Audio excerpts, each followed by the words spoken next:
Įsivaizduokite miestą, kuris užmigo. Už vaivorykštės vartų dingo džiaugsmas ir šypsenos. Kartu su vaikais čiau ir jo draugės Paupo baisos leidžiasi jausmų gelbėjimo misiją. Pažalinti miegantį miestą ir sugrąžinti tai, ką jis prarado. Džiaugsmą, drąsą, draugystę. O šis žygdarbis tikras nuotykis. Tai nuotykis, kuriame vaikai ne tik žiūri, bet ir veikia. Mokosi anglų kalbos, valdo emocijas, dalinasi šiluma ir bendrystė. Per judesį, šokį ir pasakas.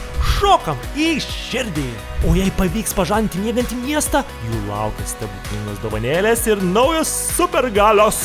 Ho, ho, ho! Tai nepaprastas spektaklis, tai mokymasis per žaidimą, emocinis ugdymas, anglų kalbos lavinimas, visa tai su čiau stebuklais. Spektaklis miegančio miesto misija jau aplankė daugybę vaikų visoje Lietuvoje ir jie vis dar svajoja.